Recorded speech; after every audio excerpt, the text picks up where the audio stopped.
Tonight's episode of the 31st Lap Podcast is brought to you by DirtTrackDigest.com. If it's on dirt, it's on Dirt Track Digest.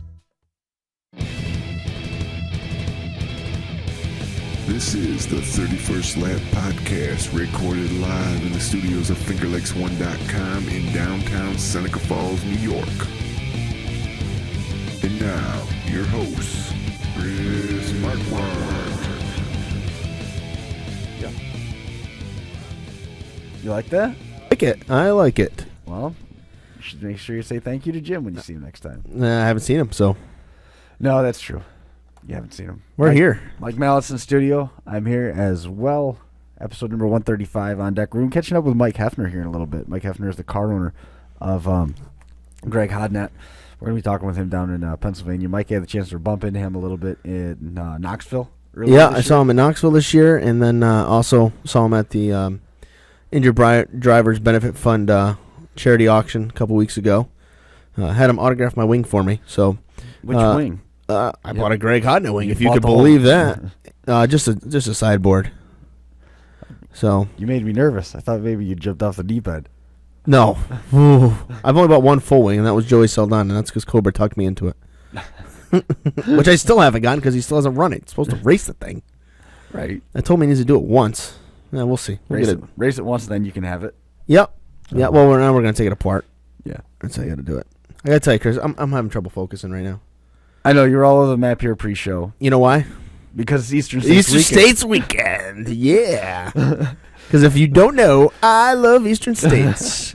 I'm gonna make a drinking game out of this episode. So every time I say I love Eastern States, take a shot. anybody else to know wants to engage with the show more than they usually do. Oh man, I love Eastern States. Do you think Mike Heffner loves Eastern States as much? Probably not at all, but he loves Greg Hodnett and Williams Grove Track Championship. I bet you that's just fine. I bet you that's cool. Yeah. So yeah, so we are. You're having Super Dirt Week hangover though. You said. Yeah, you know. The traffic on the website's falling off. Yeah, well, you get so excited because you get such huge numbers during Super Dirt Week, and you turned some crazy numbers. We this did year, awesome during Super Dirt Week, and then that's not the end of the year. We had Brockville I know after that, and we had Brockville last weekend. Eastern States coming up. Eastern States will be a good weekend for Charlotte's us. coming up. Charlotte should be huge. I'm going for the first time to the World Finals. I've been to Charlotte before, but going to the World Finals for the first time. Can't wait to go down and be there for that event. I mean, that's another one of those events. You know what I did see that really scares me? What? I saw that the National Sprint Car Hall of Fame is having a charity auction on Saturday afternoon at noon. Those are always bad for me. Yeah, that's a bad thing. And they take credit card. I should get a lifetime membership for all the crap I've bought at those things. Yeah. Oh, you don't have one? No. Advocate for one. I did not pay $9,000, Dino. I paid $550. Get it right. Picking on me about the Hodnett wing, but whew, that one hurt. But you were saying that there was some talk on the forums about whether dirt tracks turn a profit or not. We've had a lot of interesting topics this week, which one of them was that do dirt tracks turn a profit? And my ultimate question is, depends. You see some that do, some that don't, and then but we can get into that in a little while. Yeah, and then that's something I think a lot of fun talking about. Yeah, and I think the other topic that I've seen that I really enjoyed this week was the argument over who had the greatest season in the Northeast. Well, saying, do you at all frequent the Dennis Clapperton's Race Stats Central? Mm-mm. All the spreadsheets and everything for John's Fantasy League. Is that? And I've been talking with him. Oh, is that the guy you've been talking to? Yeah. Because you're trying to do a fantasy demo derby thing. Oh, we're right? not trying. Baby, you're doing it? This is rolling. How do you do a fantasy demolition derby? Well, you know what? I don't care, but I'm going to ask because I know you don't care. I know you care. We've got 10 minutes to fill before we talk to Mike Heffner, so you might better. Well, I'll give you a half hour here and half hour, 10 minutes. That clock says 10 minutes. Okay, you got 10 minutes. Okay, I won't use all of it though. The format of the derby. All right, I'm done listening. Okay. So go ahead. The format of the derby in Topeka is it's a team format, and they do round. They have qualifying heats, then they have the winners bracket, losers bracket, and so on. So you've got this pool of 16 teams in the primary draw, and then you pick 4 drivers, and the 4 drivers are going to score points based on their finish. In each of the subsequent rounds, person that accumulates the most points win. Do you have to pick like different drivers for every event? No. Your team of 4 drivers is just like the team that's in competition there. That their team of 4 is their team of 4 For the whole year? For the whole for one. It's a 3-day show. Oh, and that's it. okay. You're doing like that. Okay. So it's a 3-day show. Okay. All right. That's good. And we've trotted it out there, and there's already over 150 teams signed up since. Nice. That's pretty cool. Yeah, like way more than we expected. Is it free? Yeah. Yeah. Idiot. Could have made some money. Well, Didn't know then. Now I know. Well, no, not even that. I mean, we're dealing with the first time that we've ever gone through it. Right. We're dealing with people in North Carolina, New York, and Kansas, so we don't really know what we can and can't do in terms of charging for it. Right. Because I'm pretty sure that there's some sort of we need to pay a little bit more attention to it, I guess. You know what I mean? Yeah. Follow where I'm going? Yeah. And we don't want to get ourselves in trouble. And it was one of those things where we wanted to put it out there for the first time and see if there's actually some response to it. If there was some response to it, then maybe we can get into a pay league where there's going to be some money awarded at the end of the year for those guys. But at this point, just getting it out there and seeing if there was interest, which apparently there is. At one point, I had I had emptied my email recording teams, and I had logged 55 teams. And when I hit the refresh button, there was 80 more messages. Ooh. That's a long day, man. And I just shut it off then. I said, I'm all done. I'm not interested anymore. Oh, man. It is. But we do have we've got teams already taken shape. Entries, the website's up and going. The scoring format's all done. What's the website? It's right on smashedempiremedia.com. You can get the information there. Smashed. Like to go submit your team. Empiremedia.com. You know what? Right at the bottom. It says webpage is not available. Oh, wait. I got to put ED in there. There you Smashed. go. Past tense. Yep. Sorry. It's okay. Should buy that name, too. Just saying. People spell stuff wrong all the time, especially me. All right. What do we got here? You just go down to the bottom. You know what I want to do? I want to make a team. Go make a team. I'm gonna. And then I have no idea what I'm doing. You have no idea. And if I beat anybody that knows what they're doing, yes, I'm going to mock them. That's fine. You can mock them openly. Oh, click here to learn more about the 2014 Blizzard Bash Fantasy League. Yes, that would be the one. Whoa. Oh, Ultimate Derby's official driving list. Oh, my God. Look at all these things. Driver 1, Driver 2, Driver 3, Driver... Oh, my God. I'm going to have to spend some time thinking about this one. My team name, I'll beat you. Actually, that's if I beat you, you suck. That's taken. Can I pick that one? Yeah, that would be fine. I know nothing. That would be fine. That would also work. Oh man, good times. Yep. Pool of 64 drivers. They're going to give away a lot of money that weekend between the team bracket and the at-large bracket, and then any one of the other 15 divisions that got running over 3 days. Yeah. Can't believe that you have a fantasy league for demolition derbies. Look, I never thought I'd be doing it either, man. That is pretty awesome. And the names that are in competition, it was pretty cool. I was telling Brian, who's on the crash course with me, when I was working on this, I said I just entered Pete Hansen's name into the Blizzard Bash Fantasy League that was put together with Matt Greschel down in North Carolina, and he's Joker. He makes front end components for derby cars, specific like ball joints and stuff like that, steering components. And I didn't expect to be in this spot where I'm adding all these guys' names to. How do these get emailed into you? Is that what happens after they complete the form? When you fill out the form, it gets emailed in. Look at all these freaking rules and things. I'm not going to read all that. I didn't figure you would. You reading the bottom? Legal notice? What? I'm not spending any money. What's the legal notice? What do I win? Ooh, $1,000 in Joker parts. What am I going to do with that? Can I put them on my? Can I put them on my? Sell them. Put them on the Malibu. I think I got a wheel bearing going bad. It would help. Couldn't hurt. Give you a little bit more nose height. Oh man. So yeah, 6 minutes and counting till I was disappointed that John wasn't going to be here this week. He said that he'd ordered some stuff on pay-per-view and he was going to stay home. Yeah, he's watching the short track nationals. Yeah. That's cool. Good for him. Yeah, I mean, hey, he's into racing. He earned a couple days. He earned a couple of days off after working up in Brock. Yeah, he went to Brockville. I did nothing all weekend. Actually, I did. What did we do? Friday night went to a crunch game with a girlfriend. Saturday did. What did I do Saturday? During the day. Oh, went and saw a movie. Nice. Small movie. Saw the Annabelle movie. That was all right. Mm.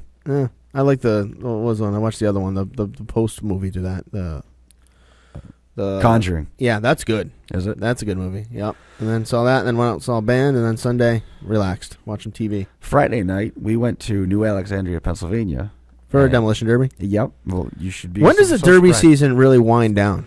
They'll have an off period from the middle of November until the beginning of February. So about 3 months. Yeah. Like dirt racing used to be, but now it's pretty much. Yeah, my wife made the comment that derby season is just as long as racing season. And I said, well, what do you mean by that? She goes, it means that it doesn't end. Exactly. It's pretty. My season hasn't ended yet. I've been, what did I say? Almost 22 months straight or 23 months straight without missing a race. Yeah. Wow. Yeah. I mean, I know that's nothing. I'm sure there's people that have way more than that, but I mean, I've gotten a race in every. I mean, just. Yeah. You know, it's not hard now. I mean, there's races you can go everywhere for racing. That's right. Did you watch the NASCAR race? I actually watched the entire race on Sunday. No, I still don't know why. I think because I wanted to see Jimmy Johnson get eliminated. Like that was like my whole day, watching him pull out a line and everybody go on by because nobody would help him. It was awesome. It was awesome. No, I didn't follow that at all. We went to New Alex, and then we did a pre-show with Crash Course, and then there was a bunch of people asking on Facebook if we could live stream the heats that the Crash Course guys were driving in. Mm-hmm. And we got the okay from the guys at New Alex Lions Club, and then we got the okay at Finger Lakes 1, and Finger Lakes 1, and I talked to Jim. He said, just put the whole thing out there. So we got the okay from New Alex. So we accidentally live streamed the entire Derby without really planning to. I mean, nice. we didn't plan to, but we did the whole thing, and we were on there for about 5 hours, and then we drove all night to come home. So we got home about 7:30 in the morning, which is early. I know how that feels, buddy. Been there, done that. That is always. I've done that a million times, and I've never. There's really nothing got fun about it when you get up, because then your sleep schedule's all friggin' screwed up. I came home, and I mean, at that time, our kids were already awake. You know, so we were up until I was able to nod off during the Bills game. Yeah, that was a hell of a game too. That was a good game. Came right? back at the end, yeah. Yeah, it was a costly game though. Goodbye running staff. Yeah, well, none of them are on my fantasy team, so I don't care. Yeah. But yeah, it was weird not going racing for a weekend. I mean, it's always difficult. Yeah, Fulton ended up pulling the plug on that. Yeah, program right. I mean, Saturday the weather in our area sucked. Yeah, you know, the weather period sucked. I mean, I know Penn Can got in on Friday night. I think that they got in on Saturday too. I know Jeremy Quick won the CRSA feature down there, but the weather was just miserable here in Central New York. Yeah. You know, it looks good for this weekend down at Eastern States, so I'm excited about that because I love Eastern States. Try and give him a call. Huh? Yeah, go for it. Yeah, well, we're 3 minutes early, but it's 7:27. How fitting. He owns the number 27, just so you know. So, big weekend on tap again, Orange County Fair Speedway this weekend for Eastern States, and I don't know anybody else is excited. Oh, wait, everybody's excited about Eastern States. I know a lot of people excited about going to Port Royal on Saturday, and that, of course, is the first time the Outlaws will be back in action at the big half mile at the Port Royal Speedway. Talked to my parents, think they're going down to that one, so that'll be neat. So, again, if you're looking for the weekend schedule for Orange County, show will run Friday, Saturday, Sunday. Of course, Friday night, Sportsman and Modifieds on the docket. We have the Modified Time Trials and the Modified Dash for Cash, Sportsman Modified Heats. Then, of course, a 50-lap Sportsman feature. Come back on Sunday. Sprint cars and small blocks are on the docket for that day, so that should be good. And that will be the 305 sprint cars. And then on Sunday, of course, we have the street stocks and thunder trucks and the big block modifieds. And, of course, the 53rd annual Eastern States 200. Nothing? Nothing. You didn't answer, no. On the topic of that, which you were just alluding to there, how about that points race in the modified super dirt car standings, huh? That's really jumped up. It's changed a lot as of late, right? Billy Decker's leading now over Matt Shepard. Brett Hearn has fallen to third on the heels of two finishes outside the top. One outside the top 10, the other one outside the top 20 at Super Dirt Week. So that really jumbled things up. Let me take a look. I'll get the points for you. I'll get them up. Matt Shepard is second. And, yeah, he's not far back. He's 23 back. Yeah. So it's going to be an interesting. I mean, Eastern States will determine a lot. And Eastern States, that'll help Hearn. I mean, he's 85 back, but still, Eastern States is his bread and butter. He does okay there. Yeah, and Danny Johnson's one not to bet against, though. Yeah, well, here's the problem with Danny Johnson.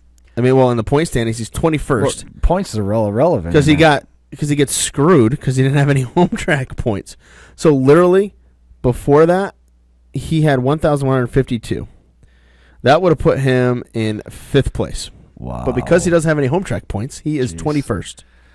Well, hey. Because even guys like that haven't run nearly as many races as him per se. Like, he's made $37,000 on the series, which is like 5th highest.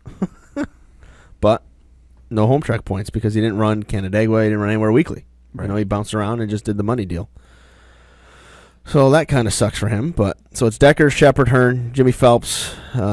Right now, I think it's a 3-horse race. Decker, Shepard, Hearn. I mean, Jimmy's 266 back, which is almost insurmountable. Yeah, and Justin Ayers is 5th at 364.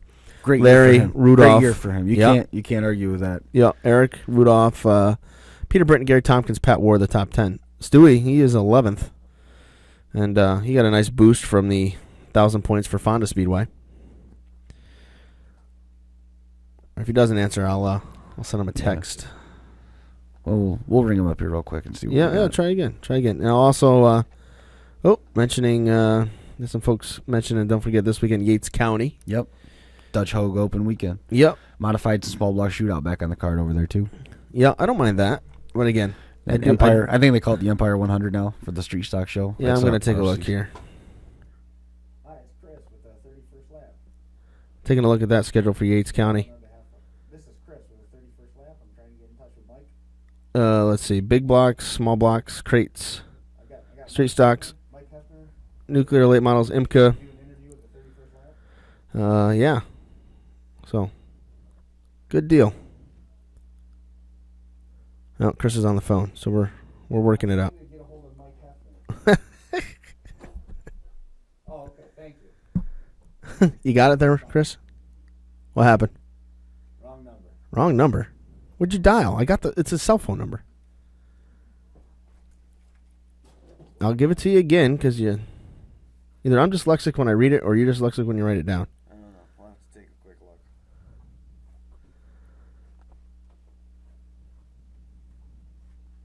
We're looking. Don't mind us.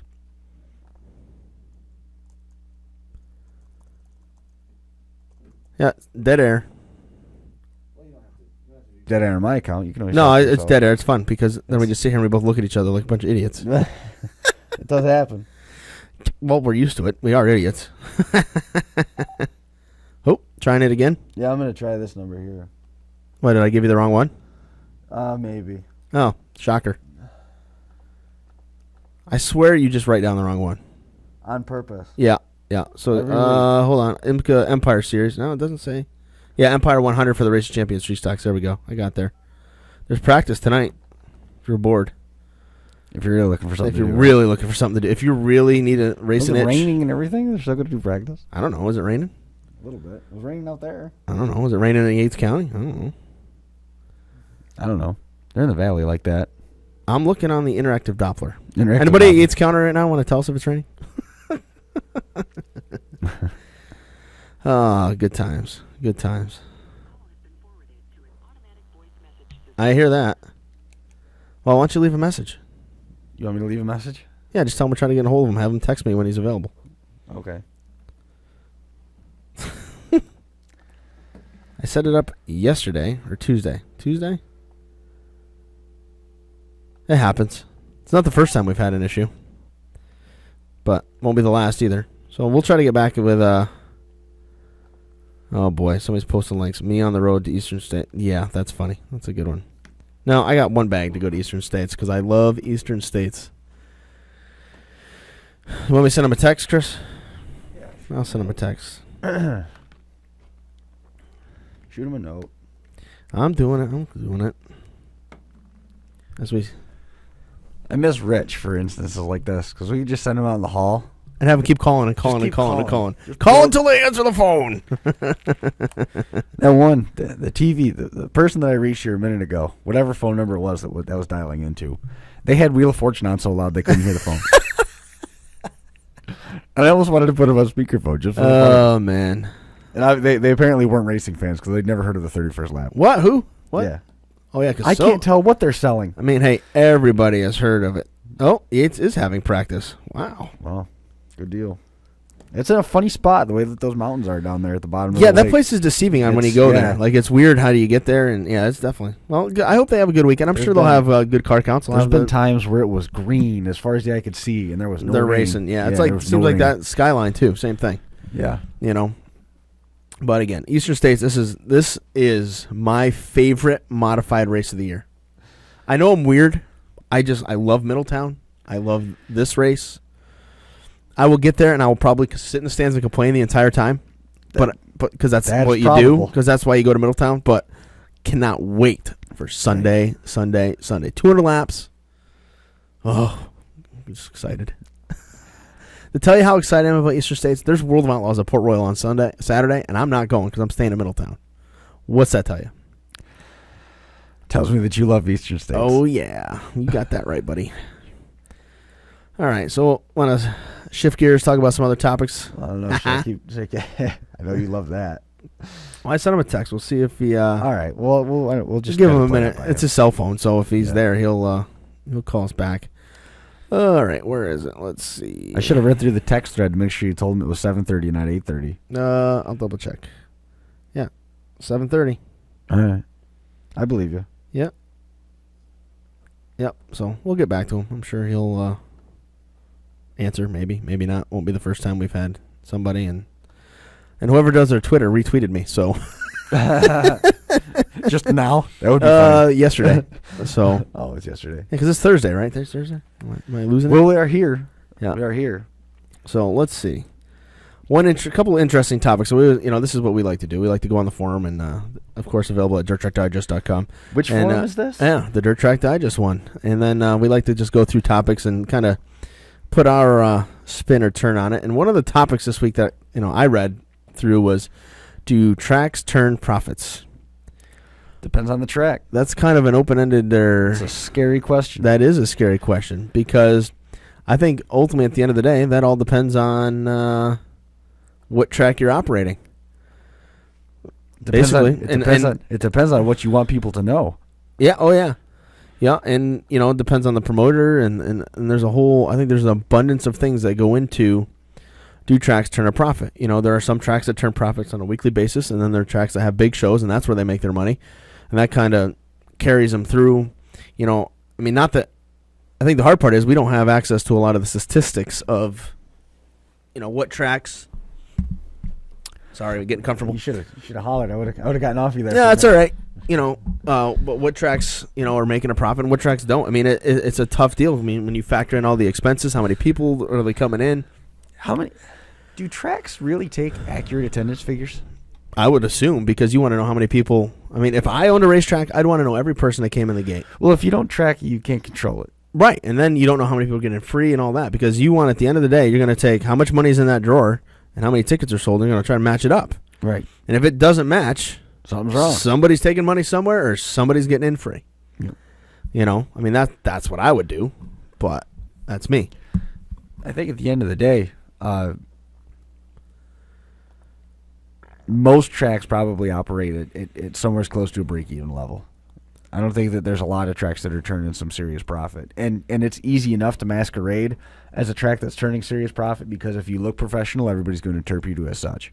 Yeah. You know what I mean? Like, I don't know about Fulton and Brewerton, but I would automatically assume that those are tracks that are pretty successful. Because they look good. They look awesome. I know They're fantastic. Utica Rome looks amazing when you walk in there. Everything's clean. It's, meticulously cleaned. Weedsport, if you've never been to Weedsport before, you walk into the doors of that place. You Now, think, holy cow. yeah, holy cow. That's Yeah, what it I looks mean. like a This multi-million-dollar This facility. place is got to be making money hand over fist. Nope, Yep. They ran 2 races. Yep. You know what I mean? But the 2 races they did run? They cleaned up. They did very well. Yeah. They did very well. It was I guess maybe now that I worded it that way, you take each one of these tracks unto themselves and you kind of look at it. And I can't really pin down a track where I'm saying, look, I don't think this track's making any money. It's some places you kind of know when you go there. You're like, ooh. Like I've been to places where it's I remember- it's a $5,000 to win show and you see 200 people sitting in the grandstands and it's just like, ooh. This is not going to be a good night. But then you got to factor in, rough do they night. have sponsors? Do they have all that? What? Yeah, I know. what makes it tick? How can they, are they making enough to do what they need to do? Right. I do feel bad though. There's a lot of track owners, like you were just saying, that are just basically they're treading water. They're making it, but they're not making it. It's not making enough money, for what they're not making for the money, effort they put for the effort they put into keeping the facility open. They're not making the profit. They're not making money, but they're not making it into a Walmart. Or everybody always mentions Brett Dale. He should run a track weekly and this and that, but no, he shouldn't. But if he wants to make a profit, you can't run a track weekly because you can't guarantee a profit weekly. No, you can't. Special shows, you can get all the sponsors, you can get all that, and you can almost guarantee yourself a profit. I'm not saying that Brett wouldn't be successful on a weekly. No, we're not saying that, but it's all much I'm more saying is that difficult. what Brett has right now is exactly what Brett needs. Yeah. Brett is not a guy who's going to go out and get something just for the sake of having it. Right. He's going to make sure that it's something that he knows. Right, you got to do it right. Wants. Yeah, no, without a doubt, you got to do it and right. So what he's got is working just fine. There's no reason to change it. Yep. I would agree. I mean, and again, doing the weekly thing, I've had people ask, Ugly. would you ever consider doing that, this and that? I'm like, no chance. We've all had our fair share of behind the scenes operations. I know, Chris. I mean, you ran Yates County for a while. Did that? I helped out a lot when I first got into the sport. Assisting with at Afton with Pat and Janet Jordan, and got to see the ins and outs of what went on there. And there are weeks when I'm like, thank God that is not my checkbook, because that is not a good night. That is not a good night. What do you mean the refrigerator broke down Wednesday and nobody found it till Friday morning? Yeah, I know. What? Yeah, exactly. My soda's not here? What? So, I mean, it's a tough deal. I mean, it's not. And then you compare with the tracks that we just alluded to someplace like Lernerville. Mm-hmm. Which, huge programs. Eldora is another one. Knoxville is another one. Knoxville runs weekly. You know what I mean? And then you turn around and you see the big shows that they have and the big turnouts that they draw, and you wonder how it is, how it is that they manage to carry the schedule that they do. Is it the big shows or is it the weekly stuff that keeps them afloat? Hey, Mike Heffner just texted me and said he's here. Okay. So give him a call. All right, we'll do that. As we talk about tracks making money. And you got to wonder, Pennsylvania sprint car tracks, they seem to make money. I know you go to the National Open at Williams Grove, it is insane. Yeah. Insane. You can't put another person in the infield. I mean, it is butt cheek to butt Williams cheek. Grove is another one where they run weekly in addition to having huge shows. Oh, is yeah. it the big shows that are making it, or is it the weekly stuff that's carrying them along? I don't know. I mean, it's a little bit of both, I think.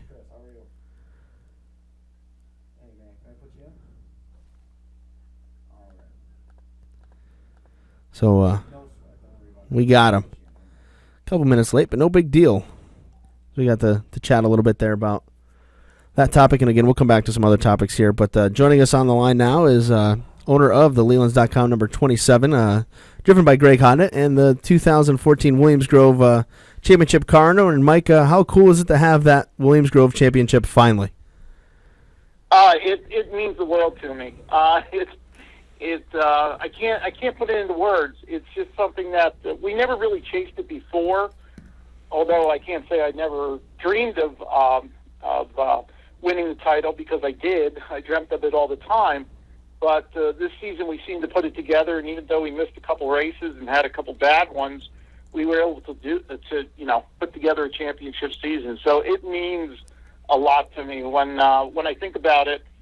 There are two major sprint car tracks, not to take anything away from the others, but Knoxville and Williams Grove, and those are the two that seem to matter the most, and they also pay the most when it comes to point funds. So the money was nice, but the trophy was nicer. So it was a great thing to win. Yeah. Now, when they canceled and they rained out that night, were you slightly relieved, considering that you didn't have to race that one out? I mean, you always want to win it on the track, but I got to imagine being in your shoes to be like, oh, thank God that's over. I didn't really feel that way. I was a little dejected, to tell you the truth, because we did want to win it on the track. But when I thought about it, we did win it on the track, because that rain out could have been a rain out that happened back in April. So we put together a really solid season, and when I thought more about it, I wasn't going to let that take away from the championship. We would have liked to go out there, and win it on the track, but we won it on the track all year long. So it did give me satisfaction. I actually would have liked to have gone and raced that last race, and just for the sheer excitement of it. But it all worked out in the end. A little better for the ticker this way, I think. Yeah. Every night I'm at the races. I'm, you've seen me at the races. Oh, yeah. I'm a mess when I'm at the races. It's like, it's hard to describe also, but I really get into it, and my emotions, that's what makes racing so addictive, is the highs are so high and the lows are really low. So you just shoot for those highs, and, to me, winning a race or a championship is the ultimate high. So, we've done both this year, so it's been a very good year. I know last year, you had a down year for your program. You went from Darren Pittman, who you had in the car a few years, and then, of course, Lance DeWeese, and now this year, Greg Hodnett. What was it like getting a guy like Greg Hodnett in the car and having the success that you had, especially at the end of the year? I mean, you won the Tuscarora and, of course, won the National Open at Selinsgrove. It was really a fun year. It wasn't even so much the winning, but I'm back to having fun again at the races where I hadn't been before. And that has nothing to do with the people around me or the people driving my race car. That just has to do with me. I sort of got myself in a better mood and went about it a little bit differently this year, and went to the track saying to myself, I'm going to enjoy this rather than just be there sitting on pins and needles, which I did anyway. But I kept telling myself, it's only racing. This is supposed to be fun. It's supposed to be a hobby. And so I looked at it a little bit differently, and having someone like Greg in the car, I mean, last year we had Lance, and Lance is terrific. He's a great driver. He's proven that over and over. And he was actually fun to be around. I like being around Lance. I still love talking to him. But things just didn't click. And this year, the guys that we got together, and, with Greg driving the car, everything seemed to click. We would have liked to have some more wins. I don't mean to sound greedy, but I think we finished second 12 times. There's nothing. Wow. People really look at me and say, "This guy is sick." But in second place sometimes gets me more dejected than a 10th. So because you're so close. But no, this year has been fun. We have Greg is a true professional. We have Ryan Hand turning the wrenches. He's really stepped up. He used to work with Zemco, and he knows a hell of a lot about the sprint car racing and what needs to be done. And believe it or not, I think we can get a lot better than we have been. So we're striving to get better. And we look at this past season as a great season, and we're not going to take anything away from it. But I think we can get better yet. Is the relationship that you have with Greg somewhat typical of what the car owner and driver relationship is in your neck of the woods? Is that the common relationship, or is your guys' relationship one that's sort of unique in terms of the landscape? Well, I'm probably closer to Ryan than I am to Greg. And somebody told me a while back, I forget who it was, but it was a wise man. If you're going to have a professional driver, you have to treat that driver as an employee. To treat him with respect, but yet treat him like an employee. And for my business, what I do during the day, I have employees and I treat them like employees fairly, but I try not to mix business with friendship. It's hard not being Greg's friend, and I consider myself Greg's friend. But there's a certain element of there's a certain element of an owner and driver, and I know some guys that don't race as a profession. They have sort of like family relationships with the guys that own their cars, or their family does own the car. So, I'm sure we'll grow. There'll be a stronger bond there as we go on, and I really hope. Greg has the ride for next year, and I hope we can continue for many, many years to come, doing just what we did last year, and having fun at it and winning races and championships. And I'd like to keep this thing going. Just to follow up on that, you alluded to having that owner-driver relationship at the same time, sort of like friends and family at the same time. How awkward is it when you come back to the table, especially if it's a year-to-year basis? Do you actually have a formal contract written up, and how does that conversation go? No, I never did. In fact, we never even discussed terms for the upcoming season. Wow. As far as I'm concerned, we were going to leave the terms as they were. I don't know. Greg may say something differently, but no, racing is done on a handshake, and right. The racing, I don't know. I'm sure there are guys that do have formal contracts. The world of outlaw drivers, but in my 6 years of sprint car racing, I've never made someone sign a contract, nor has anyone ever asked for one. So it's really done on the handshake. That's cool. And 99% of the people that I've met in this business, drivers, owners, fans, announcers, whoever it may be, they're really good people. So I think we're blessed to be in this sport and involved with people that really care, because talking about family, it's like when you're in the pits with the sprint car, everybody in those pits, they might fight once in a while, but everybody's family. I can't say there's one guy in the pits that wouldn't go out of his way to help another. Mm-hmm. So that's really cool, and I don't think you have that in many sports. How much tougher? I was fortunate. I was out at the PA Posse discussion that Bruce Ellis had at Knoxville this year, and you were a part of that. And you talked a little bit about the car owner in today's day and age. How difficult is it? Obviously, you do it for the love of the sport. You look at the cost versus what you guys bring in. There's the only way to do what you do is for the love of the sport. How difficult is it being a car owner in this day and age, especially being a winning car owner in Pennsylvania, where you have some of the toughest weekly competition? It's difficult, and the way I do it is I don't even look at the bills. I pay them, but I don't really look at them. I don't add them up. End of the year, and That's I'm good. not. I have obviously I have enough money to race with, but I don't have the money that some of these guys that are racing have. So you can't race or be an owner if you're counting every penny. Mm-hmm. I'm not saying I'm foolish with my money, or I'm not saying people should be foolish with their money, but if you look at it, it'll make you sick. So at the end of the year, I hand the bills to the accountant. He figures out the loss, and we deduct it, and then we move on. Because if I spend any more time figuring it out, I would get sick, and I probably won't want to race. So it's definitely a loss. I would place a very strong wager that there are very, very few teams, probably less than 1% of the sprint car teams in this country, actually make money. So it is not something you go into making money. The objective is just to keep the losses at a bare minimum. Mm-hmm. So if you go into it with an attitude like that, you're going to make it. If you go into it with an attitude of wanting to break even or to make money, it's going to fail. Yeah. So I've always had the attitude that I'm losing money, but I'm having fun. Right. And that's worked out well so far. I've been dipping into the savings a little bit, but my son's going to college next year. But we're going to carry it on. We're going to carry it on as long as we can.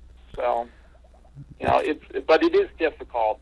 You have to have a pure love for it, like you do, and you have to enjoy it and sort of live in and breathe it every day. Mm-hmm. There isn't a day that goes by when I don't think about the races. I know the feeling on that one. Yeah. Well, Yeah. It's. I was having dinner with my girlfriend. She actually has attended most of the races this year, but she wasn't a sprint car race fan before. And she said, "I'm really going to miss the races." I was like, "Wow, that's good." I'm going to miss them too, but my pocketbook will certainly not miss them for a couple months. So, it's tough, but it's worth it. It's worth it every dime. I like his perspective on talking about, we're just going out and we're not going to worry too much about spending the money because we're having a good time. Basically, when you go to a movie, you're spending money. Right, yeah. It's just a much bigger scale. And what was that we always hear about? If you want to make a small fortune in racing, start with the big one. Yeah. We've all heard that phrase before. Now, Mike, we have a live chat room where people kind of ask some questions and so on and so forth. And we got some questions that are coming in for you, and we want to ask you those. Someone's asked, there's the United Racing Company and the United Racing Club is the new organization coming back, and your name hasn't been mentioned in association with that. What is your association with the new club, and what are your ties to Kurt Michael? Oh, that's a very good question. Well, Kurt, first and foremost, is a friend. And he's one of those people I met in racing, and he is a really good person. And I've been fortunate, like I said before, to meet people like that.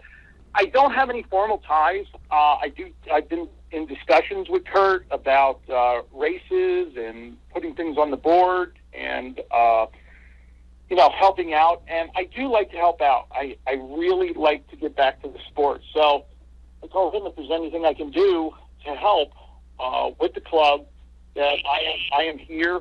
I'm willing and I'm able. And I will continue my sponsorship with him. I'm actually a sponsor. We do some things with motors with his team. So I'm close to him. I don't have any formal ties to the club, but there's a future. There's a future there, and I may in the future. I'm here to help, and hopefully everything works out with those guys. Now, going along with that, kind of piggybacking that question, you've promoted races at Bridgeport here the last few seasons. What are your promotional efforts going to be here going forward? Are you still going to try to do that, or are you going to give that up and maybe focus in another direction? Well, I'm actually looking at a number of things right now because I'd love to be able to earn a living through racing. We know it's not possible through ownership of a race car. We already found that out. But I'm looking at a few possibilities, actually. I can't talk too much about them right now, but of purchasing racetracks.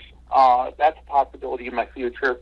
And I'm also looking at possibly doing a series, whether it be 410 or 360s, promoting a series of races. So my ears are always open. Sometimes my mouth is too small to, I bite off bigger pieces than I can handle. But I really like this racing gig, and if there's some way that I can actually finance a racing team by being involved in racing, that would be terrific. Mm-hmm. So I haven't given up on the promotional element. We didn't have a real, when we ran the race down in Bridgeport, the 360 race last year, we paid out a really nice purse, $5,000 to win. I think it was $500 to start. And we didn't get quite the fan support or the car support that we thought we would, and that's partially, I take the blame for that because I don't promoted it properly. I didn't put enough time and effort into it. And that's my fault. So I learned a valuable lesson there. I'd like to expose the 410s to more people over our way, on the eastern half of Pennsylvania and New Jersey. So those are things that we're working on. I don't know if any of them are going to come to fruition, but we're certainly going to try. This weekend, looking ahead now, we've got Port Royal in the World of Outlaws. Greg is phenomenal, I think is the only word to describe him at Port Royal. What would it mean for you to get a World of Outlaw win in the first time the Outlaws have been at Port Royal in an extremely long time? Oh, it would mean a lot to me. I told the guys on the team, and Greg, I said, listen, if we go out and win at Port Royal, then our season's over. I want to end the season on a really good note. And they weren't too happy about that because I think they want to go to Charlotte and run Susquehanna. So I don't know if I'd keep my word on that one. I don't think they'd let me, but it would mean a lot. We won some big races up there this year, the Weikert Memorial and the Tuscarora 50, and I really like the guys up there. I like what they're doing with the track, the improvements that they're making. They're really putting effort in. It's a thankless job that they're doing, and I would like to thank them for what they've done for the track and for sprint car racing. It would be great to win up there, the World of Outlaw show. It would mean a lot to me, and I'm sure it would mean a lot to Greg also. Now, you mentioned it already, kind of foreshadowed it. Charlotte and obviously Susquehanna is still unsure as to whether you're going to make that trek and so on for the World Finals? I think we're going to determine that after the end, after probably next week. We have to make a decision soon. It's just Charlotte costs a lot of money to do, and you're not really running for an increased purse. You're running for a World Outlaw purse, which is really nice, but it also involves travel. It involves guys taking off from work. And I think, it's all going to depend on the amount of help that we can get. And we did hurt a motor pretty bad the other week, so we're a little bit down on motors right now, but Tommy Ryder's helping us out with that, and I think he's putting one together this week. So that's sort of unclear. I think we're definitely going to run Susquehanna, the 10,000 Win show that's coming up in November. Ryan Hand, who's our crew chief now, he is going on vacation that week, but we'll find someone to fill his big shoes for that weekend probably. Well, one last question here before we let you go again, chatting here with Mike Heffner, owner of Greg Hodnett's number 27. What in racing have you not accomplished yet that you now want to accomplish? I mean, you've checked off the Williams Grove Championship. What's the next thing you want to add to the car owner resume? Well, I think so. I think so much out of the box, and probably I'm so goofy. I was thinking in the car the other night, wouldn't it be cool to move out to Knoxville for a season and win the championship out there? But then I realized that's not really that feasible, because Greg would have to move for the summer, and Ryan would have to move for the summer, and I'd have to. It's just not. But I seriously did think about that. Can you imagine what that would be like? Just right now. If you guys all had to live in the same toter home for an entire season, I was like, yeah, we could do that. We could just have a camper. Just camp all summer. Yeah, exactly. It's warm by then. So the two things on my list are the Williams Grove National Open. That one I won in the worst way, and the Knoxville Nationals.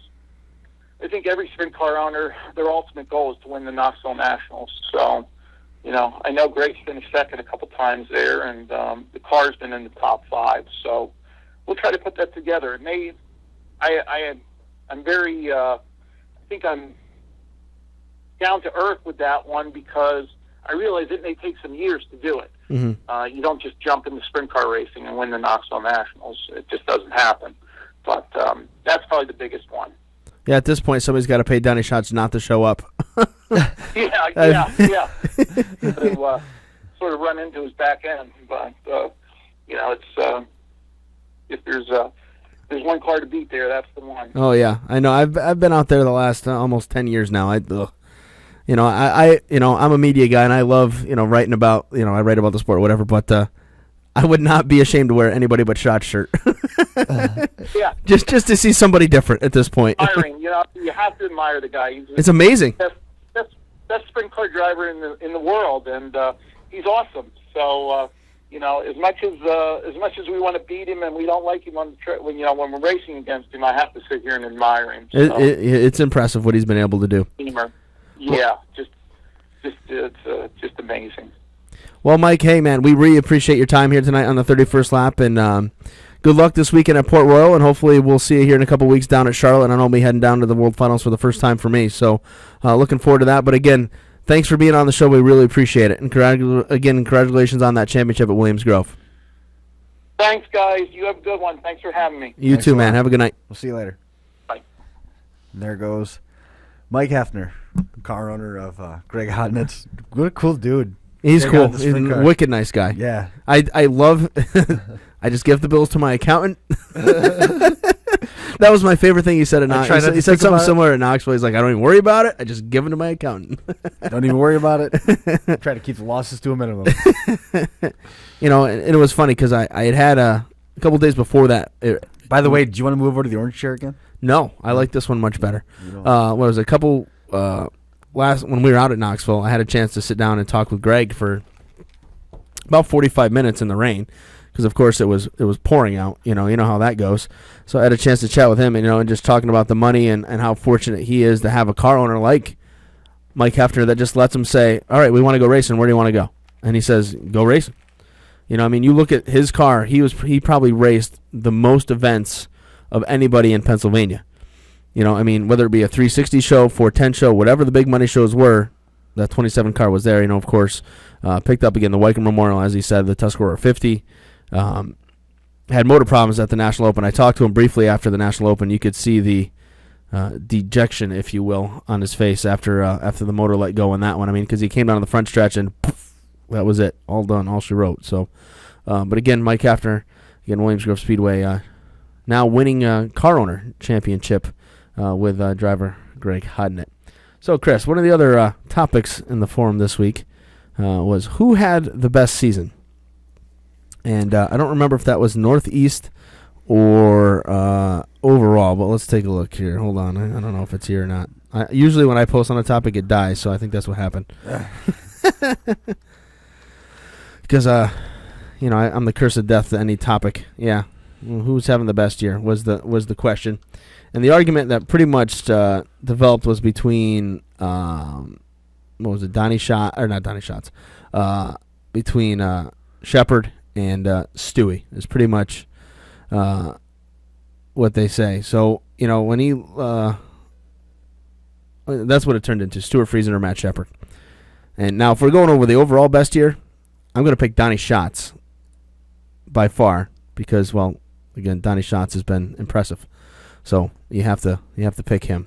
But if you're going with anyone else, if we're going modifieds in Northeast, what do you think? Are you looking up stats? I'm looking up some stats. No, I was cheating. I was absolutely cheating. That's why I saw you. I'm like, what are you doing over there?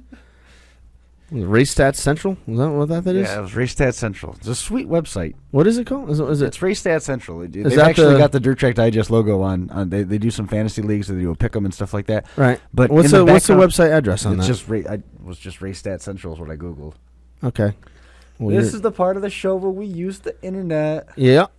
Yeah, Race Stats Central, stats singular central.com. Okay, got it. All right. Whoa. Services?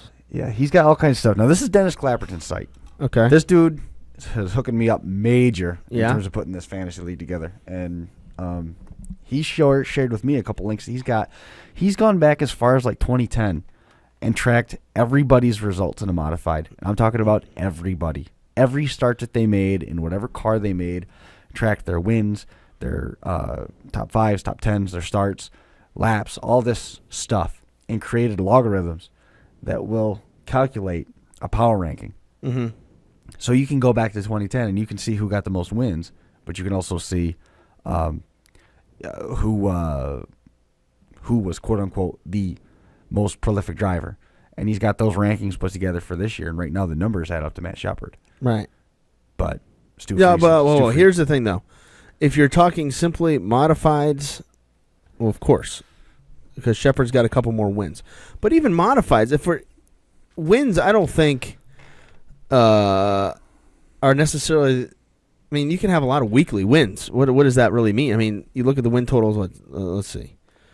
Shepard's got 25. Stewie's got 23. But if we're doing the wins, big wins, you look at Stewie's resume this year. I mean, he won the Victoria. Yep. He won the Freedom 76, and he won Super Dirt Week. Yep. I mean, Those are three. he won. three big What did he races. win? The Luzaro Memorial at Font. I mean, it's just you look at the big money wins that Friesen's got. I don't think anybody can compare to that. And then we're not even talking sprint car wins in that. He won the Coal Cup. That was $10,000. He won a 2,000 or 3,000 win show at 2,000 win at Thunder Mountain. I mean, again, big money sprint car wins. It just doesn't seem to matter what he got in. He had wins. Right. So, I mean, I have to give it to Stuart Friesen, even if we're just talking modifieds, based on the season that he had. I mean, he won $30,000.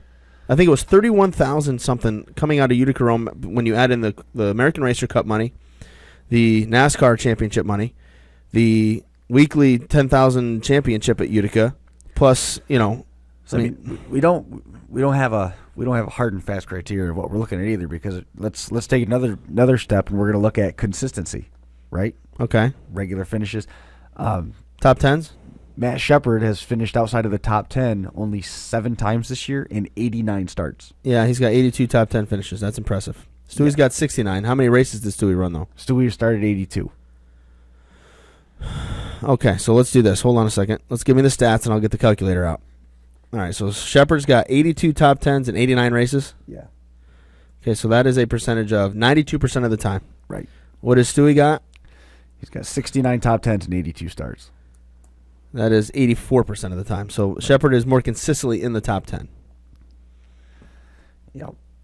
That's impressive. How many starts has Mike Mahaney got? I don't know. Let me find him. If you want to find him, he's on this list. I know, I see him. Oh, you do? Yeah, I see his name and how many top 10s he's got, but I don't see how many races. That's what I'm looking for. Season starts. Here we go. Oh, boy, he's going to be down the list. No, not bad. He's got 73, so he had 59 top 10s? 54. 54 top 10s and 73 starts. Let's do the math on that. 54. Isn't this website great? This is awesome. Never used it before. No? Oh, wait. Nope. So 74% of the time. So his season obviously not as good as Shepard and Stewie. But again, I think you can look at all the events, but I don't put as much weight as on the weekly stuff as I do on Super Dirt Week or Freedom 76. Freedom 76 was what, 60 cars? Right. Super Dirt Week, 60 cars. That's $75,000 in 2 races. Utica Rome, 50 cars or 10, or 40 cars, whatever it is, but it's still $10,000, 100 laps. Shepard did win Victoria. Well, the Outlaw, excuse me. Yes. The Outlaw. So, but, it's hard not to go with Stewie. Just because, again, looking at just modifieds. Now, if Eastern States, you factor Eastern States in, I guess the tiebreaker, they don't have to go back to Super Dirt Week because then they'd both have a couple of $20,000 wins. Right. Well, Stu would have one $20,000, Matt would have 2, but Stu would have Super Dirt Week. So I think Super Dirt Week's still the bigger one of all of them. You said season, but even season long, I would still say Stewie. Because I was looking at the numbers over here, and I may have lost you. Did we take into account everything you did in a sprint car? Yeah, but I'm not even talking. Let's look at the ROC. Let's see. Stewie's got 9 top 10s in the ROC. Matt's got 9. Oh, that's interesting. Wins in the ROC? Stewie's got 2. Danny's got 2. Matt's got 1. This site's impressive. Pretty good, right? This dude's got a lot of free time. He knows his stuff, too. The fact that you can put all... This is... Oh, wait. There was a whole thing for win percentage. We're idiots. Kevin Hodnett won 100% of the... What? Yeah, that's... ROC, sorry. Let's see. What's the winning percent? Bobby Drayton. What did he enter one race and won 100%? Rex King Jr. 31% of the time he won. That's pretty good. Not bad. He had a hell of a season too, but I'm not going to put him in the same category as Stewie. And nothing against Rex King Jr. I like him. He's a good kid. But someone mentioned Keith Rocco. He had a good year too. But I'm sorry, it's dirt racing. I put more love into that. No time trials, none of that. Well, I guess there is, but still, I don't know. Obviously we're partial. Come on. Yeah, we're in case you didn't know, we are exceptionally partial to our modified guys. We are very much biased. Yeah, but overall, if you're looking for the best season overall, I'm picking Donnie Schatz hands down. The guy's won 30 World of Outlaw shows. Yeah, when he won at Rolling Wheels, that was number 25 for the year. And what did he get? He got one more at Fremont, so 26 now. 26 on the year. And they're not done. No. He's still got to come out here and win at Port Royal. Yeah, and then he's got to win 2 races at Charlotte all the year. No, but you look, what do we got? Points for the Outlaws. Driver points. See, it should have wins and all that. 26 wins, 61 top 5s, 78 top 10s. And 8 quick times. I don't know how many races they've run, but that is pretty damn impressive. Right. And you look at the next closest guy in win total, Darren Pittman, 13. Pittman's having a better season than he did last year, in which he won the championship, and he's behind by 313 points. The championship's already done. It's over. Game over. Ship the merchandise. It is Donnie Schatz's. Send it to the printer. Yeah, he won Knoxville again. What is this, 8 out of 9, whatever. Something like that. Bastard. I thought it was... Ugh. I was about to give him more than he had. I think it's 8 out of 9. 7 out of 8. 7 out of 8. I wrote the race report, too. I don't remember. It all blurs together, man. But, yeah. It all blurs 26 wins against the Outlaws. Yeah. That's like winning, when you look at the modern era, winning 26 features like winning 50 in 1980. It's got to be.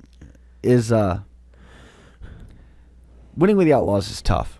But is it the same as what it was in terms of you're showing up to the track that you've only been to a couple times? The logbook that Donnie Schatz has in terms of going to these tracks is not. But it's small. not like the other guys don't have it. True. The other guys got the same amount of lap times or same amount of laps at Knoxville that Donnie Schatz has. True. He just goes there, puts a blindfold on, and passes all of them.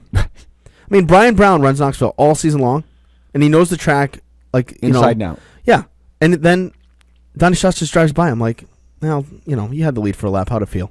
It was fun, wasn't it? It's disgusting. He goes to Fremont, last weekend. Dale Blaney, place that he has whooped everyone's butt all year at Fremont. Schatz goes in there. I'm like, yeah, okay. Thanks Thanks for the money. Write the check. Appreciate you guys all coming. Next weekend, Port Royal, that will be interesting because he has not been to Port Royal in a long time. Right. Because the Outlaws have not been to Port in, I don't even remember when the last time. I couldn't tell you. Let's see. I mean, in shots, what? He came from the B main to win a Fremont, which makes it even more impressive. Let's see. 10 years since the Outlaws were at Port. So I got to assume that's when Donnie Schatz was not at the pinnacle of his career at that point. I think that was when you were still lapping him in the video game. The video game. All roads lead back to World of Outlaws. Yeah, of course. So, I mean, previous A main winner. Oh, never mind. He's won at Port Royal. 2004. He won the last World of Outlaws show. Oh, that's boding well, isn't it? Yep. So, well, write the check. No, I don't know. Hodnett's been pretty good there. So he's got 26 wins now? Yeah. So even if he could have 27, 29, he could even if he runs the table, he's not getting to 30. Not getting to 30. So it's like, how good of a year is it really? But that against the Outlaws, I mean, against the best of the best. He didn't win 30 races. Yeah, but still, man. The fact, though, that you look at his top 5 stats, what'd I say? How many top 5s did he have? You're really not even going to give me anything on that, huh? There's no chance, man. It's 61 top 5s, 78 top 10s. I don't know the total number of races run, but it can't be many more than that. No. I mean, that is amazing. Amazing. Think about the equipment that he's in. That stuff doesn't fail anyway. They never break. Somebody just mentioned that in the chat room. His crew chief, Ricky Warner, has been. They never. Yeah, I mean, the last time I've seen him have a problem in a race, he broke at Knoxville. At Knoxville, let me phrase it. The engine started going bad on with 2 to go, and that's how Schaefer passed him. Right. Or he'd have 7 out of 7 or 8 out of 8, whatever it is, whatever crazy number it is at this point. But yeah, I mean, that's nuts. It's just I don't know how anybody else could be considered having a better. I mean, who else could be driver of the year? I mean, I'm not going to say Scott Bloomquist didn't have big wins, but did he have the magnitude of wins that Donnie Schatz had, like against the competition that Donnie Schatz is running? I mean, I don't know. Right. I mean, you're a late model guy. No. I mean, no. I mean, let's do a little Bloomquist research here. Well, I mean, money races maybe. Yeah, I know. Let's see. Schedule. They got result. Oh, stats. I like stats. Did you look at the schedule that's on that Race Stat Central? 624 races, all modifieds. And That's impressive. Everything. And he puts in every name of every guy. Yeah. Let's see. Oh, that doesn't do me any good. No, that doesn't help me. That's from 1980. It doesn't give me his stats for this year. That's the ones I care about. Last time I was updated, 2010. Big deal. Nothing from 2010. Boy, way to be on top of your website. Let's see. When's the last time that was updated? Scheduled January 2014. Nothing. Yep. What he just won something. What was it called? The Dirt Track World Championships. Yeah, I think so. Yeah, just won that. But I don't know. But I don't know if you can even compare. Yeah, he's had a pretty good year. Yeah, I mean, I guess I'll give it to him. But Schatz is still. No. I'm talking about Schatz. Yeah, you got to. I mean, it's. I mean, in terms of overall driver of the year, without a doubt. I guess. And then of course Northeast you can debate Shepard or Friesen, but I give Friesen the edge for winning Super Dirt Work and the fact that he can get into a different kind of car, a sprint car, and just whoop everybody's ass. Like, I mean, it's disgusting. Disgusting that he can just go, okay, I'm going to drive a sprint car now and pass everybody. How well would he do if you sent him in something out at Knoxville? I don't know. That I don't know. Because, I mean, not that Doug's stuff is not top notch. I mean, they got a good Donath Motorworks engine and all that, but what would he do in Schatz's car at Knoxville? That would be cool to see. Yeah, right. Just to see it. But again, people are talking about Rico Abreu. He's again talented. Midgets and sprint cars and 360s and so on. Christopher Bell had a good year too. Midgets, sprint cars and so on. But I just think Schatz is running.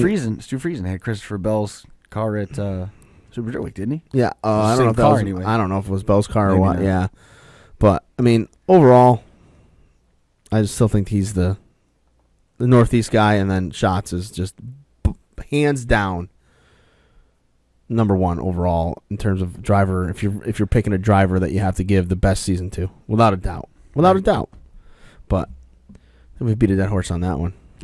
Want to talk NASCAR for a minute, just because I really love the fact that Jimmy Johnson got knocked out. I figured. God, I loved it. Almost as much as the Eastern States. No. Well, no, I did get a chuckle out of it. I did. I loved it when they said when there was like 5 to go, or they're going down for the second green white checker, and Chad Knaus comes over the radio and goes, "Yeah, nobody's going to help us." Oh, darn. Darn. Poor guy. Yeah, that's what happens when you win 6 championships. Right? Is it 6? 6 championships? Yeah. And so who's left? Logano, Harvick, Newman, Denny Hamlin, Kenseth Edwards, Jeff Gordon, Brad Keselowski. What happened to Newman? Did he get anything for being a cheater? Whatever they're talking about. Why would he? I don't know. All we got, what was it? The ride height was too low in the rear. I read something about it, but then I never saw anything afterwards. Hold on. Are you looking it up? No. What are you looking up? I'm trying to answer your last question. About Bloomquist? No. Well, Oh. that too. I was fiddling with that a little bit. About who? I'm trying to figure out more about the Sprint Cup Series. I don't remember if it was 5 or if it was 6 for him. Oh, no penalties for Ryan Newman. So there, that answers the question. So the chase. What do you think of this whole thing? Do you think it's stupid? Yeah. Okay. Yeah, I do. All right. Yeah, you're racing. You're not football. You don't need playoffs. Or basketball. But they're just whatever. obviously they're trying to copy. They're trying to copy whoever. They're trying to copy the NCAA tournament. They want people gambling, and it's never going to happen. I don't care for it at all. I mean, I liked it. I liked it before they fixed it the first 4 times. Like where you actually ran a whole season and that mattered, and usually the guy that won it was so far ahead at the last race, nobody cared. Well, yeah, but at the same time, that's a season's worth of work right there. Here's what's funny, is like if you suck at the end of the year, you can have the best season. You can win 14 races during the regular season, have one bad race in the chase, and if you don't win one of the next races, you're out. You're done. You're out. It's over. I mean, that right there sums up Jimmy Johnson's deal. He had one bad race in the chase, and gone. Gone. And the sad part is you got to rely on Talladega to get in. Yeah. That sucks. Yep. So, but Jimmy Johnson won 5 straight, and then Tony Stewart and Brad Keselowski in 11 and 12, and then Jimmy Johnson won again last year. So, it's not like he's lacking. no. But But I don't like this whole playoff series. I don't like when they were resetting it. I don't like the chase for the cup. I don't really care for it. I guess I'm more of a purist anyway. Like, I liked it when it was what it was, and fortunately we had that one good year in 1992 where there were still 3 drivers in the chase for the in contention for the championship. Other than that, it's been a runaway. But So that's just how it was. Challenger round, contender round, eliminator round, and championship round. Awesome names. What is this, like the sweet? No, what's the 32? 64. Then it's go. What's the name of the round of 32? I don't even know. Sweet 16, Elite 8, Final 4. Yeah, I mean, we're doing the same thing. I don't know what the 32 is called because I don't care. But again, it's great. Fill out your bracket. Who's going to make it through? Crap. Because I'm going to gamble on that. Give me a break. What's he really into gamble on it? That's why all these other sports do so much better, because everybody gambles. Why is football doing so well? Because everybody's got fantasy football, and everybody's watching. Because you want your team to do well. Because you're spending $300 on fantasy leagues. And I'm a cheap guy. I'm cheap, and I'm only spending that. I can't imagine what people are spending getting in their fantasy leagues. I am not spending all to make basically all luck. Because if you get a guy like if you drafted Adrian Peterson with the number 2 pick, boy, that sucks for you. Yeah. You're in trouble now. Yeah. Oh, yeah. You were screwed as soon as he beat his kid. You were done. Oh, there isn't any. There's none. Nothing. None. No. I built one of my fantasy teams around not having a good running back. That's my whole fantasy team. I had 2 points this week. Yeah. But again, you don't do fantasy. Like, you can have fantasy racing, but the season's too long. Way too long. Way too long. It's a pain in the ass. And they tried to spice it up. They tried to spice it up by saying, well, you can only run this driver so many starts. That's stupid too. I don't care. You can't. I'm not. You're not holding my attention, guys. The problem is you can only. I mean, how many teams can you make? Okay, if you have a 43 car field, how many teams can you? Well, if you got a league of 10 people, that's four drivers per team. Well, if you have a minimum start or maximum start count where you can only start a driver 5 times or 9 times, or whatever you might have. Yeah. That makes it even more painstaking, I guess, because you might not just have a team with your buddies. Like a couple of those Yahoo and ESPN leagues, you're just in general population. You're just picking You're guys. just Every toiling. week you can start anybody. Up to X, Right, X but you amount can of only. maximum Yeah, I don't starts, get right? that. And that to me is stupid too. I'd I rather agree. just you have a I draft concur. and you get your 4 drivers and I like- you got to start 3 of them every week. Whatever. I like John's format. John's with his modified. Yeah, you don't ever have to pick another driver. You just No, set it you up and you just- go, and there's your team. You set it and you forget it. You're done. Yep, and that's why I suck at it. Why? Why does this? Why do you? Oh no, I suck at that league. I don't get why. Every year I'm like, oh, I got an awesome team, and then every year I suck. I don't even know where I'm at. Modified league. Let's look at this. League standings. I guarantee I'm not even in the top 30. Probably not. Jay-Z is leading the Dirt Track Digest Celebrity Driver standings. That's good. Stewie's second. There's a shocker. They're 1 and 2. Mike Mahaney, though, third. He's used to that. That's where he finished in the points at Utica. That's brutal. I'm just saying. I don't know who Fact. Dynasty is. Mud Buses is second. Let's see. Where am I? Dino's 12th. Not bad. Where am I? I am way down there. Hammer Time, 32nd. I haven't moved in months. My dad's 100th, so I'm doing better than him.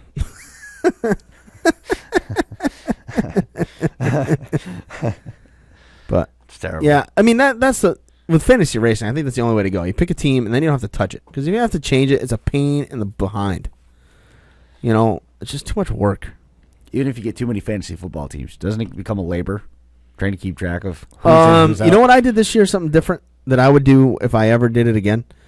I picked nearly identical teams. If I could pick the same players was available, I picked up the same players, so that way I would have the crossover. So that way I'm still rooting for the same team every week. Right. You know, and if I did racing fantasy leagues, I'd do the same thing because that's the only way to do it. You got, I mean, if not, you're rooting for this guy, that guy. No way. Right. I You know, agree. but I don't know. So yeah, so that's NASCAR. But again, that was my favorite part of the day, watching him get knocked out, and Junior getting knocked out, and then watching Danica take the lead. You see the crowd when you wouldn't watch it, but I was not watching. it was like Right. the announcer even said, "There's no louder cheer than there's very few that match Dale Earnhardt Jr." Well, when Danica went by on the outside and legitimately took the lead, the place went nuts. Right. Which it's still pretty cool. The fact that she earned it, but then she got no help. Got to lead, led some laps, and then all of a sudden the seas parted behind her and Gone. put the backup brakes on. Yeah, good car, but it doesn't matter if you don't have help at the end of the day. Ask Jimmy Johnson how that went. Yeah, that was awesome. He gets out of line and you just watch everybody. Well, Jason Barney's racing right now at the Short Track Nationals. You know, I know. John Bomas is filling you in. Nope, because his girlfriend put it up on the Facebook. She took a picture of his car on the on the racetrack. That's Nice. kind of cool. That's cool. Yep. So, good stuff. You got anything else? Eastern States. Let's pick a winner. One of the topics earlier, somebody asked, will it be a regular that wins the Eastern States 200? Yes. Or will it be Brett the Jet? Because that's who it is every year. If it's not, I'm hoping this is the year that Tim Heinle wins it because I really like Tim Heinle. He was awesome last year. He did very well last He year. was this close to winning it last year. Remember when he was pulling up on Hearns Oh, outside? doing that. I love that. I love it. I just got to make sure I got his radio channel in my thing so I can listen to the conversations that go back and forth. Because I know I have Hearns because I was listening to him at Super Dirt Week. How'd that go? It was entertaining. Not for him, I don't think, at the time, but for me, yeah. A little bit. Yeah. Oh, yeah. So that was good. But So are you going to go with Tim? I'm going with Heinle. You're going with You know what? Heinle? No, I don't want to pick Heinle because I don't want to jinx him. All right. So So that's your parachute pick. I picked Heinle, but I didn't pick Heinle, right? Are we going to do this game again? yeah. You get to say every name possible first. That way you call dibs, but your pick's What? actually going to be the 9th name that you say. Yeah, I know. No, we're not going to do that. No, hold on. I'm going to do this. You're going to go statistics on me? I'm going to go to the Orange County Fair Speedway.net. I'm going to look at the point standings for the modified division. Tim Heinle won it. You got Tommy Meyer, who's never won it. Heinle hasn't won it. Jerry Higbee has won the 200. Craig Mitchell, no. Tommy Meyer hasn't won it? No. Nope. This isn't going to be his year either. I don't know. I just, it's tough if it's not Hearn. Hearn is just disgusting. Disgusting at Middletown. It's like Well, So's it's like, you know Danny what? does pretty well out there too. Danny is good there, but at the end of the day, Hearn at Middletown is like Donnie Schatz at Knoxville. Well, that's also he is true. money at Middletown. Does I mean, pretty I've well. seen him skip the whole weekend, show up on Sunday, run the consolation, get in the show, and win it. Which one? What was it? It was the year that Dirt Car and Eastern States went head to head. Bridgeport ran. It was supposed to run on Sunday, and it rained out. And those guys, him, Decker, and a bunch of guys, boogied north. I mean, they came up, 95, got to Middletown, ran the consolation events, just made it. Go out, run the consies, get in the show. And he went out and won it. I don't remember what year it was, but it could be any year because God knows he could do it any year he wants and still do it, But I'm going with Heinley. That's my pick. Yep. I hope you don't curse him, man. You're gonna have that on your head all weekend when you're sitting there. There's gonna be a lot of things on there, but It's not gonna be. Not gonna. Okay. All right then. that was too funny. I had to say That it. Well, I'm gonna go with Brett Hearn then. Yeah. Just Whoa, going on a big limb there. I like the Heinley pick though. He did do well last year. Yeah. Yeah, I'm gonna go with Brett. Yeah. I'm gonna go with Brett. Boy, Yeah. take the safe pick there. I am. Not gonna lie. Don't go too difficult. I'm not. Okay, dark horse. Any dark horses? Dark horse. Is this the year that Stewie gets it? I think he's going with Tom Colin's big block and Jeff Daly's car. I think that's what they're doing. Yeah, that's what. Or no. That's what he showed. No, Jeff Daly's big block in Tad Parks' car. That's right. I think that was the combination we went with. Is this the year he gets it? I mean, because he literally had one taken away. I wouldn't say he was going to win it, but it was pretty close as he was going to get the win in it. Apparently, you can't sit on your roof. That's still one of my all-time favorite moments. He had a right to be pissed. I mean, there's no doubt in my mind he had a right to be pissed. But I mean, in hindsight, looking back, he had a right to be pissed. Did have a right to sit on the roof of his car? That might have been crossing the line. That's still awesome, though. No, I'm not leaving. Yeah, I'm not. Sorry. You can tell me. I don't care. I don't know. I mean, what about, we talked about him earlier. What about Matt? Matt Shepard? Do you ever consider him a dark horse when he wins? No, I don't think. I mean, I guess we can't consider Stewie a dark horse either. But again, Stewie's never won it. I don't think. Shepard's won it either. Parego. We got Parego. Somebody says Parego. He's had a good year, and he's run Middletown. Yeah. So I mean, I wish there was an Eastern States 200 winners history. Higby. Higby's not a dark horse, though. He's won it. It's hard to. Is he somebody that's going to be favored going into this year? You know what I mean? Is that Yeah. Is your topic boring you? No, I'm just tired. I do get up at 5:30 in the morning, and Okay. just saying. Okay. Mister, I work on my Demolition Derby magazine all day. No, hang on. Wait a minute. Let's back this up. Oh wait, you're subbing still? Remember, I got that assignment with that guy for 5 weeks. Assignment. Yeah, I'm a 1-to-1. I'm a 1-to-1 aide with a behavioral special needs kid in the high school. 5-week assignment. How fun's that? It's been good so far. Yeah, I He's know freshman. Ooh, freshman. Just breaking into the high school. I know what that's all about. I teach freshmen. Yeah. Oh yeah. Yeah. So find a tall tree and a short rope sometimes. Like, holy cow! I don't know. I agreed to this. Why? Yeah, you know what though? But I'm it's hoping it makes a difference. Hey. Oh, it's fun. Indeed. Well, so you're going with Heinley. You got Hearn. My dark horse pick will be Tommy Meyer. You took it. I'll take it. I was gonna pick him. You want him? I'll give him to you. I'll pick somebody else. I want Meyer for dark horse. I'll take. He won the opener. I don't know if it's a dark horse pick, but I'm gonna take Andy Bicchetti. All right, that's a good. All right, how's that? Something that's not necessarily on the radar. Any comments in the live chat about? Some people pick Parego, Stevie Dodd. Oh, there's a good one. Yeah, Gary Edwards. Yeah, a couple good ones in there. Stewie. Yeah. So, but that's that. Hard to bet against Stu. Yeah, and Matt too. Matt and Stu. Yeah. I mean, Decker's. Billy not bad Decker's there. always good at Middletown. He's not bad. He hasn't had any luck though the last couple of years. Yeah, Man, I'm killing myself over here. My eyes are watering. You're dying over there. Caffeine high's wearing off. You're hitting the wall, man. My battery's going down. I got to recharge it. Also known as sleep. I get to sleep in tomorrow. Why tomorrow? What's special? Personal day. Oh, yeah? Yeah, I'm going to the races. Oh, Why you off? It's personal. can't explain this. Can't talk about it. I don't care. I use one of my days. It's personal. It is what it is. What? I mean, people use it to go do all random stuff. I use it to go to the races. Can they legally ask you what you're doing with a personal day? Because there's 3 of them that we get with no reason. I can just do whatever I want. I mean, I could, do whatever. And then there's 2 that I have to give a reason. Yeah. Yeah. I'm taking a personal day. What's your reason? Personal. Fair enough. But I'm gonna go get a sinus infection and tempt the flu in Eastern States when it's 40 degrees outside. yeah, because I love Eastern States. Well, I hope you do better at Eastern States than what happened as has been reported. I will not have that issue again. Rough Canadian Thanksgiving, huh? Yeah, from what I don't recall. From what you were told, it was a rough time.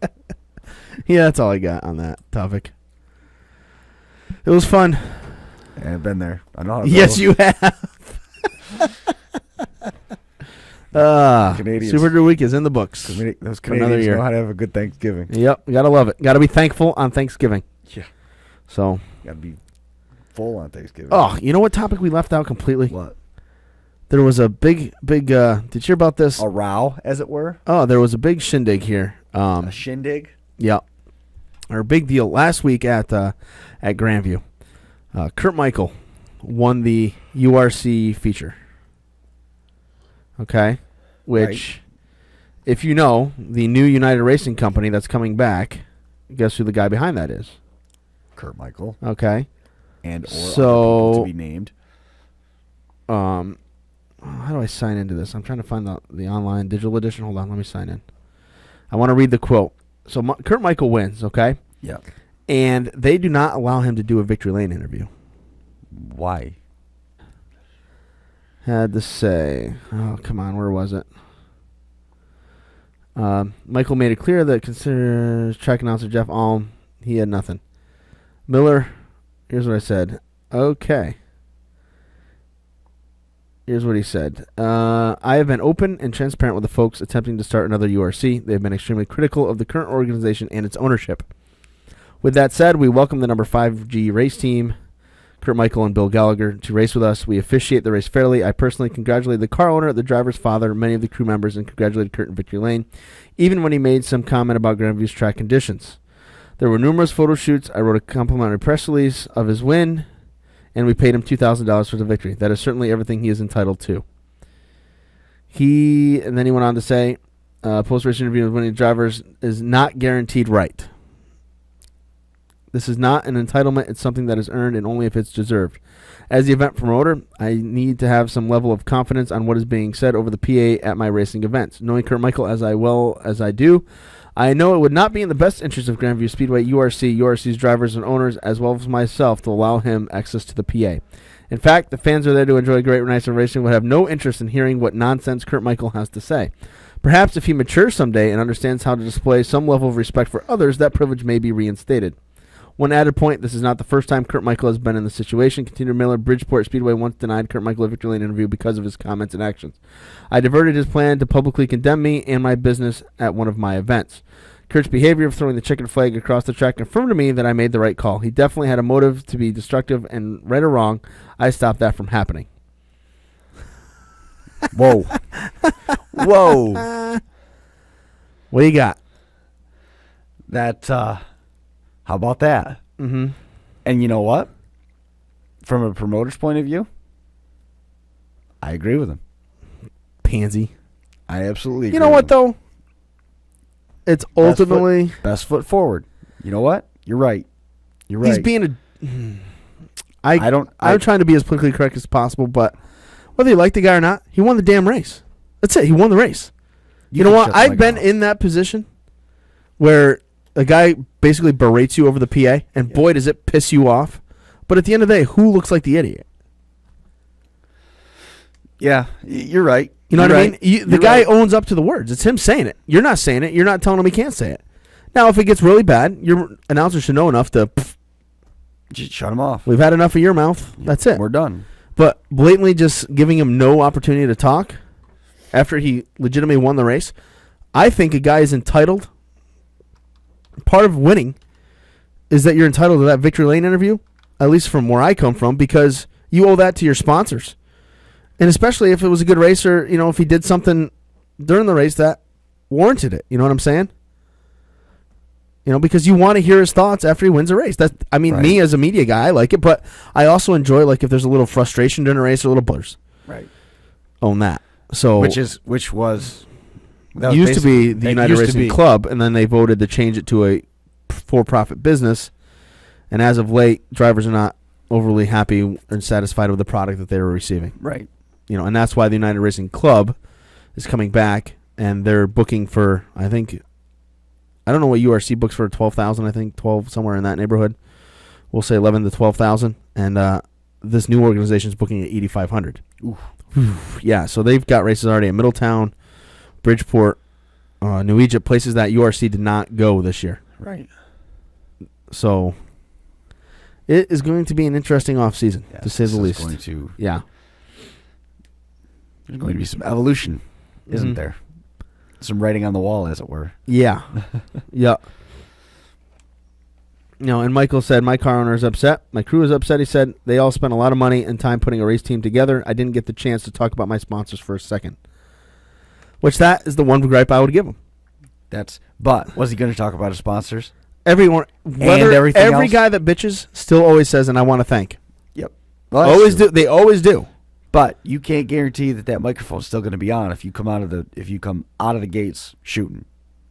Thank your sponsors and then go into your tirade. Sure, go ahead.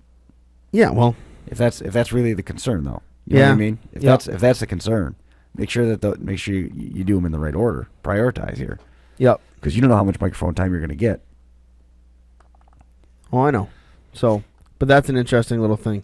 I thought it was a pretty honest and candid take on it from Bob Miller. Yeah, you think?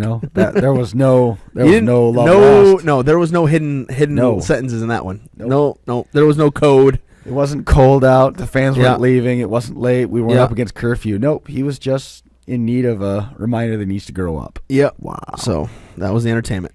My experiences with Kurt Michael, I like that part too. Yep. So that's in this week's Ariado. We know what we're working with. Yeah. So.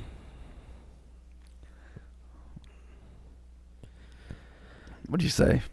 Oh, that's it. I want to, what do you think? Call it a night? We can do that. All right. I got to pick my fantasy team here when we're done. So. Yes. I'm telling you, I'm going to win this thing. I don't think you are. I don't care if I know nothing. You're going to win it, though, based off of that. Whatever. Just pick a team. Okay. I'll ask you for some guidelines when we're done here, but that's it. I don't know if I'm allowed to do that. Oh, I got to at least know how the qualifying works. Okay. All right. I can answer that for you. Okay. Sure. All right. So. All right. All right. Let's call it a day. That's it. That's it. We're done. We're out. Tapping out. 135 in the books. We're going to be back here next week, right? Next week? Yes, no? Yeah, because we got to talk about how much I love Eastern States. Eastern States this weekend. Make sure you get out there. Yates County Speedway also in action. Check them out. See you next week.